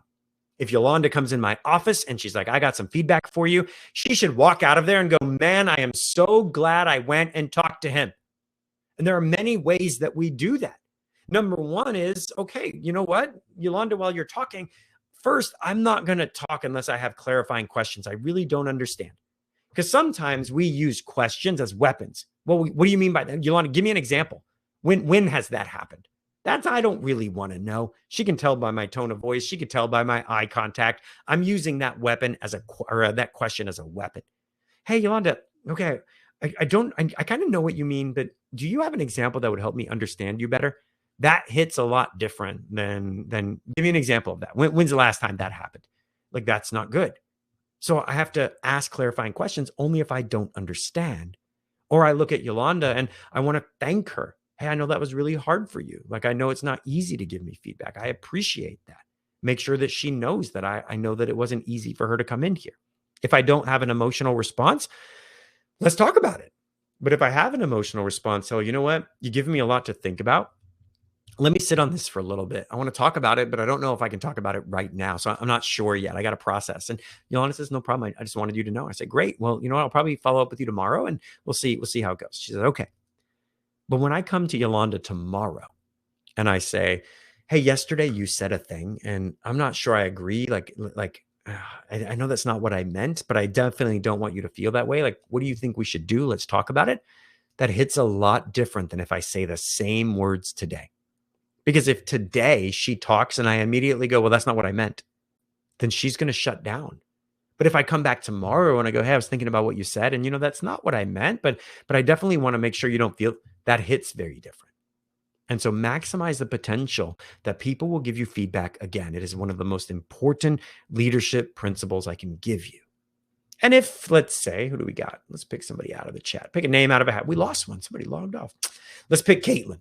Caitlin just doesn't like me. So she's giving me feedback all the time. It seems like every day there's something she doesn't like. She's become so accustomed to giving me negative feedback that it just rolls off the tongue. Hey, earlier you did this. Hey, earlier you did that. It's like, all right, Caitlin, I know that I'm an imperfect, flawed human being. That's the human experience. You've given me two really important ones to work on. Let's keep those ones cooking for the next month. And then you can keep a list and we can do some more next month. But right now, I really want to focus on the ones that you've given me so that I don't accidentally not prioritize them. I'm like, let's just not pile on the boss all the time, at least not right now. So now we have 3 rules of thumb. Don't let people complain more than twice. If someone bothers you twice, say something. And then maximize the potential that people will give you feedback a second time. So we're going to pause. I'm going to take a breath. I think my session's over in 20 minutes. So we're going to get there. I think we might end early. Who knows? But we're going to go to questions now. So if you have questions, and Janine, I don't know. I didn't just see you, and Timothy, good to see you as well, brother. There's quite a few of you that I know, some good friendly faces in the audience. Great to see you. Let's go to questions. So we're going to back up. We got quite a few. Let's highlight these for the group. So we're going to start here. Kayla says, what if person 1 approaches person 2, but person 2 wants nothing to do with what person 1 has to say? Well, it depends on the relationship. So if person number 1 and 2 are peers, I would often start with, hey, look, I want to have a better working relationship with you. Sometimes I feel like our working relationship sucks. What do you think? And if they're like, yeah, cool, I want to, fine. Okay, let's do it. Let's try to figure out what to do. If they're like, screw you, I hate your face. Well, fine. Like, then you know. Not everybody's going to want to work with you. If you're peers, you have limited recourse. If they're your subordinate, it really doesn't matter. They don't have to hear what you have to say. And in session 1, I believe, I talked about, I think it was session 1. Yeah, it was. In session 1, I talked about one of my folks that I had to bring in the morning. So I'll tell the full story. This person had been quite a challenge for me over a sustained period of time. And at this point, we're going to open up the Sherpa code. So let's go forward. This person had become quite a problem for me over a sustained period of time, over the course of a year. Now, it was 100% my fault. No question about that. And so I know what I did. I know why they didn't like me, and I absolutely deserved it. But I was trying to fix it. And so there's some credit there. Things came to a head one night at an Airman Leadership School graduation. They actually came to a head during practice. And he made me so upset during practice that I had to leave. I literally looked at my staff and I was like, I'm going to go check my mail and step out for an hour, and y'all got this. Like, they were good enough. They didn't need me. I had done a lot of work to get them to that point. So I left. And then after graduation, graduation's quite late. So about midnight, we were done packing up. And I told them, hey, tomorrow morning, 6 a.m. in blues in my office, me and you. And so he went home. He's not a flyer, so he doesn't have mandatory rest hours. So he went home, came to the office, and we sat down in my office, both of us quite tired. And I sat with him and I said, look, I want you to read this really quick. And I gave him kind of a memorandum for record. And it said, look, here's all the things that have happened with us over the last year. Alexa, stop. Downstairs and do the nighttime chores. That's the reminder to do the nighttime chores. Alexa, stop. You guys have got two things that never happens, but regardless, let's keep it going. So I gave him a memorandum for record and I said, hey, look, here's everything that's happened over the last year. Here's the things the negative interactions you and I have had. I just want you to read it and review it for accuracy. Is there anything here that you don't agree with? And he read it over. And afterwards he's like, no, like this is pretty accurate. And I go, great. I said, one of two things is going to happen when we leave here. Either you're going to understand that I want to fight for you and I want you to feel the same way about me that everybody else does. We won't get there overnight, but just know, like, I know that I screwed up and here's how I screwed up, but I want to redeem our relationship. And I want your time here to be memorable. I want you to grow here. And I definitely want to help you reach your dreams. You want to be he's a first sergeant right now. I said, you want to be a first sergeant? I want to help you to get there, or I'm going to crush your dreams, dude. Like, that's it. You probably won't make it through this assignment. You'll never be a first sergeant unless it's 10 years from now when your record is finally caught up with you. That's what's going to happen. One of two things. So let's talk about it. And we probably talked for 3 hours. And at the end of those 3 hours, we were finally able to move forward. But it just could have easily gone the wrong way. It could have gone in the opposite direction. And that would have happened. And I would have been okay with it because I was doing everything that I could. But if we go to the Sherpa code, here's what it means. First of all, number 3, own your 1%. Don't look at, let's say, I keep using it, Kayla, you asked the question. So let's talk about it. Kayla's got a bad attitude. Well, you know what? I'm going to own my 1%. Someone could reach her. Why not me? Someone could teach her. Why not me? Somebody could bring the best out of her. Why not me? Something is obviously wrong with me. Her attitude is not my problem, or at least not my responsibility. I didn't do this. People who have a bad attitude, that's a character flaw. But it is my leadership problem to deal with. I can either be prideful about it and fight against her, or I can just accept that there's a challenge that I need to deal with. But Sherpas own their 1%. Somebody could deal with her. Why not me? Now, number 9, they don't want to listen to you. That's fine. Nobody gets to threaten the climb, period. And what I mean by that is, if you're a problem, Kayla, if your attitude is presenting an issue, I'm not going to let that stand. I'm going to deal with it because my high performers are depending on me. They want to go far fast. And if I don't deal with you, my high performers suffer. I work longer hours. I work harder. My plate has more on it than I would otherwise be carrying. So I have to deal with you. I can't let you threaten the climb. But number 10 and 11 have to be done in order. Number 10, I'm going to fight for every climber. And what that looks like is, Kayla, look, let's sit down and talk. Sometimes it feels tough between you and I. Like, talk to me. Have I done something? Is there a reason you don't like me? Is there, like, let's talk about that. Look, I want to be the best boss you ever had. I want us to have a great working relationship. Olive branch, olive branch, olive branch. Vision. Wouldn't it be great if I didn't have to micromanage you? Wouldn't it be great if you could be a first sergeant like you want to be? Vision, vision, vision. She might not want that vision. She might not want that relationship, but I'm going to keep offering it every step of the way. Difficult climbers make stronger Sherpas. The more difficult Kayla is, the more I can grow during our time together. Don't waste that opportunity. You have to fight in a video game these little weak creatures before you can fight the boss. Skip fighting the weak creatures. The boss is going to crush you. Well, the boss is coming later. What are you going to do when you're a command chief? You're the leader of the chiefs on base, but you know what? No authority over them. You don't have any administrative power. Some of them are getting out. Some of them want to be command chiefs. Some of them don't know what they're going to do. Some of them want your job. Some of them like you. Some of them think you're an idiot. But you still have to corral them. You still got to help the commander realize his vision, and they're going to have strong personalities. You can't just force them to do what you want anymore. The higher that you go, especially in the enlisted corps, the more leadership through influence. You're the command chief. Guess what? You're the first sergeant functional. Not administratively, you don't control them. You don't have that coercive power over them. You got a lot of referent power. They don't want to make you angry, certainly. You're going to be the leader of the private orgs, but you know what? As much as you want to lead them, you're not really supposed to use coercion with them. They're non-governmental organizations, 501c3s. Now you're a government organization putting pressure on them. That's a little dangerous. So now you've got to go lead through influence. Learn to do that when you're young. Difficult climbers will make you stronger. The more difficult Kayla is, the more I will grow. But how do I know when she's done? She doesn't have to want to listen to me. She doesn't have to like me. Accountability will protect the team. Accountability does the heavy lifting. It's the floor of leadership. And so every step of the way, Kayla will be offered the olive branch. She'll be offered vision. She'll be offered relationship. She'll be offered her dreams. But she doesn't have to take them. I'll just ruin her career. It just won't be my choice. I will never do that intentionally. And I'll never do things without my boss being involved, because at some point your boss will get involved. So make sure you're right, and make sure JAG reviews your paperwork, and that you're always very clear and that your heart is in the right place. Fight for them until they're no longer your responsibility. They don't have anybody but you. And accountability tells you when you're done. That's it. And you throw the towel in too early because you haven't been doing progressive discipline. And so they're not responding to you. Tyrants push until they meet resistance. And if all you do is invite them to vision, but you don't give them accountability, they will walk all over you. And I don't want that for you.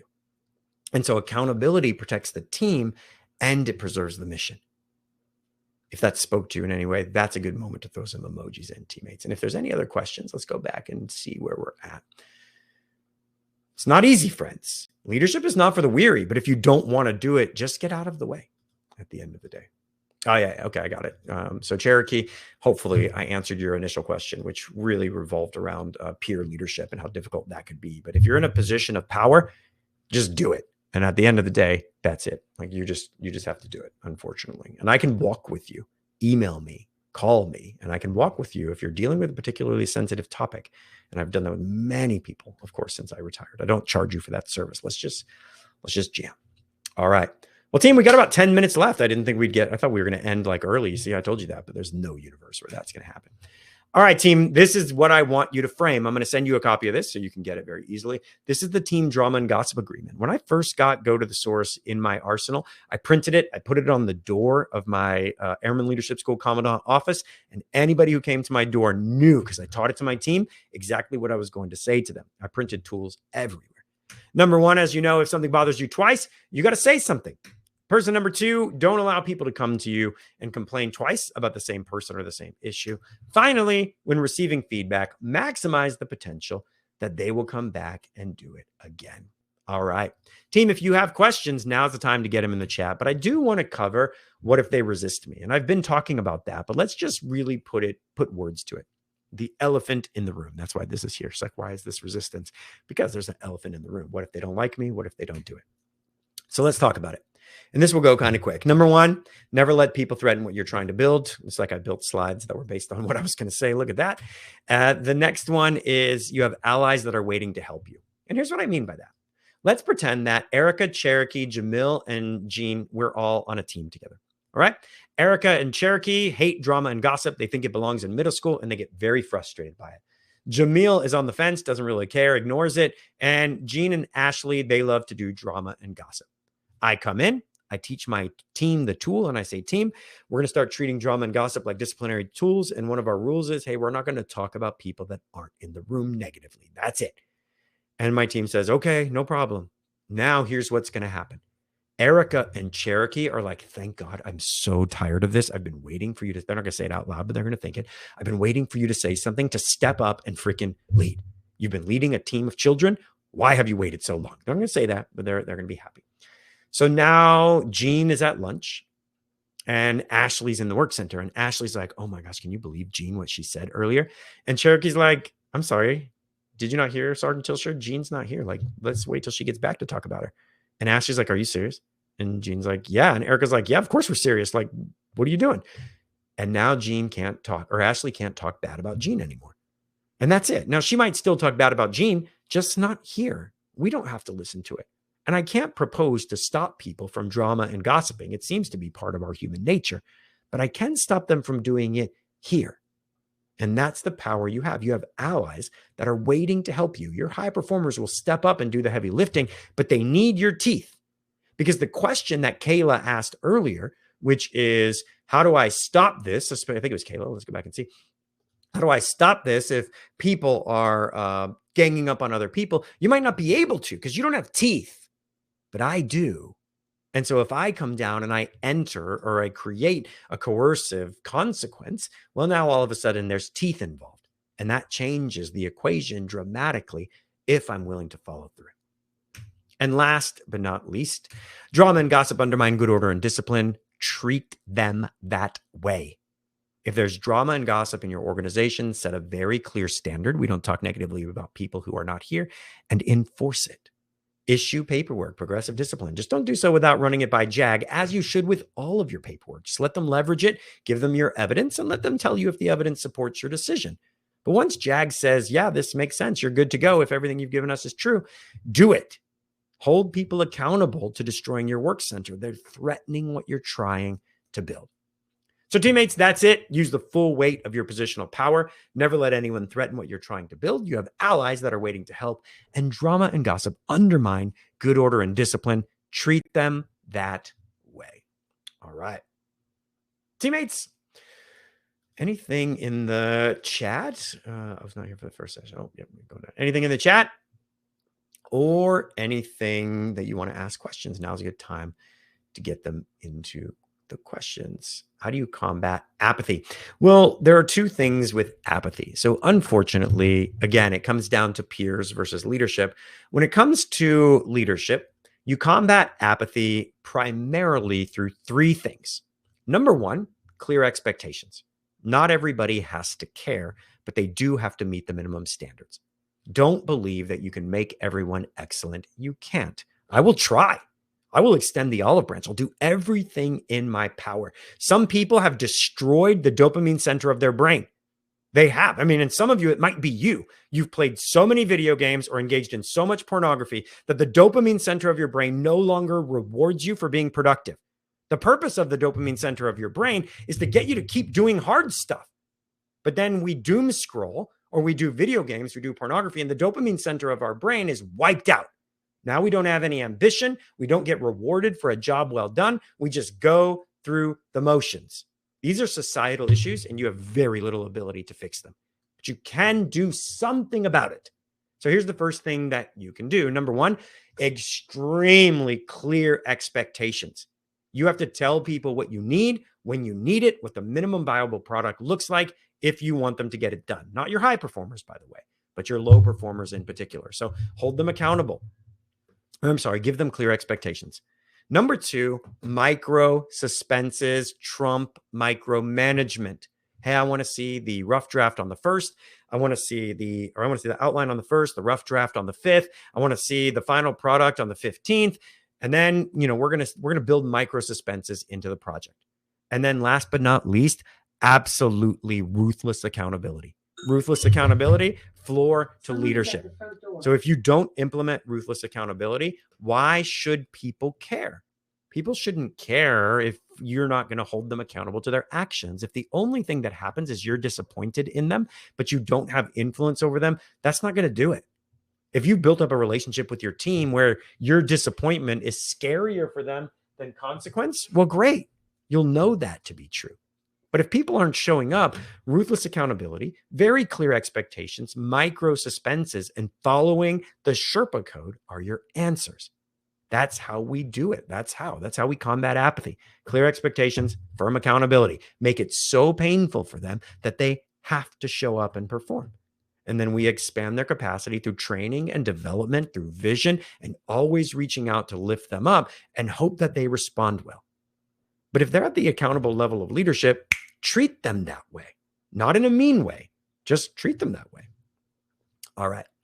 So team, we've got about 5 minutes left, and I don't think I'm allowed to go over. Like, part of me says, look, let's stay as long as you all want to stay. We'll keep talking.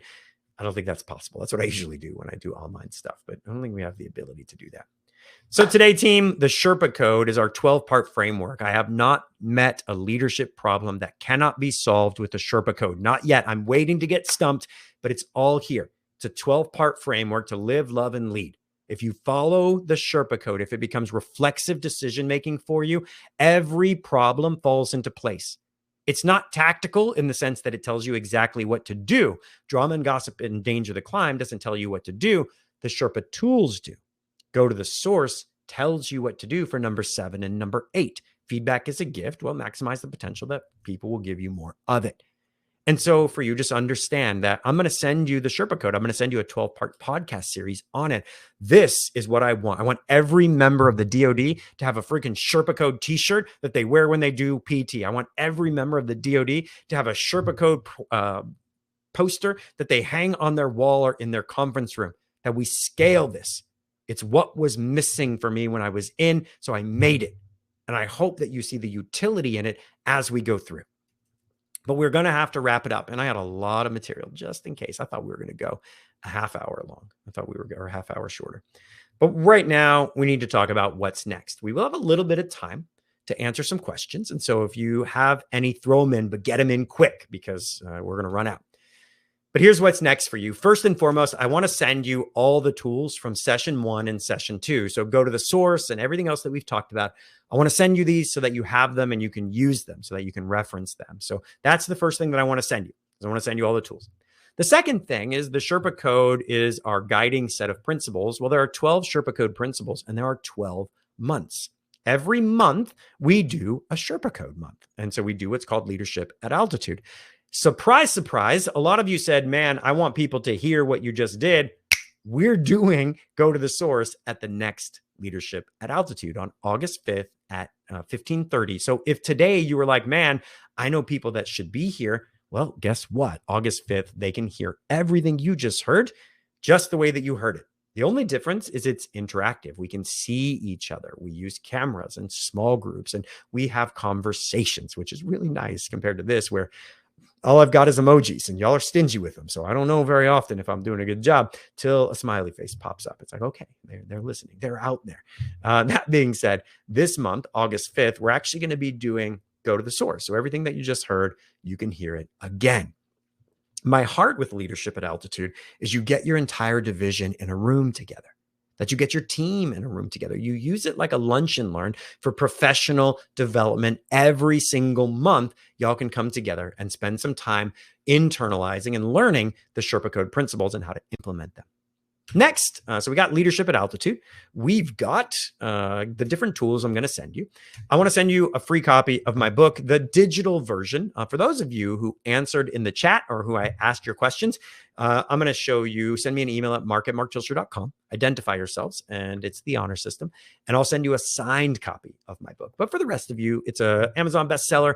It's a great book. At least that's what the feedback says. Sorry, I shouldn't say my own book is a great book. People seem to enjoy it and like it. That being said, I want to send you a digital copy so that you have it.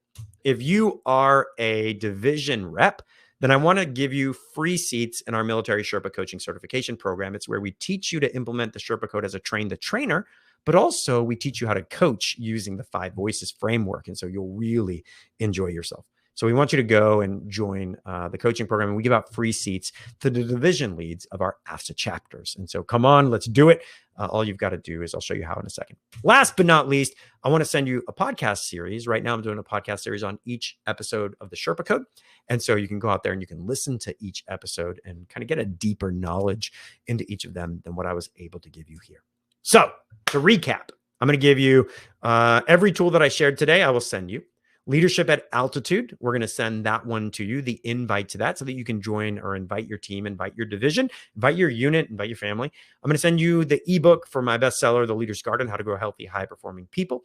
I'm going to give your division heads free seats in our coaching program. And then I'm going to give you a Sherpa Code podcast series so that you have the ability to do a deeper dive into the Sherpa Code. So for those of you who want more of that, you have the ability to do that. So all you got to do is scan that right there. Or since there's a chat and some of you may be on your devices, I'll go ahead and put it into the chat. AFSA25.militarySherpa.com. Now, team, at this point, one of the principles in the book I told you to read, meetings suck. They say always end 5 minutes early. I can't do that, but I can end about 40 seconds early. So I appreciate you all. It is an absolute blessing to spend time with you. Thank you for supporting AFSA. They do more for military members and military veterans than anybody else on the planet. And so recruiting people and supporting the broader organization, it serves you and everyone who serves after you. And as budget cuts and budget and belt tightening happens, AFSA is one of the few organizations that has a voice at the table. And so for life, I would encourage you to be a lifelong member and keep supporting what AFSA does. If I can serve you and come to your base, any of those things, by all means, scan the QR code and you'll have my email. Just email me and we'll make it work. Mark@marktilsher.com. And if you ever need a person, I'll be that for you. So that's my email. I will see you soon. Teammates, have a great day. I said I'd end early. I lied. Goodbye.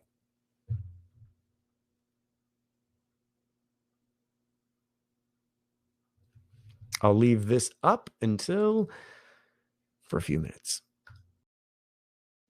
Goodbye, my friends.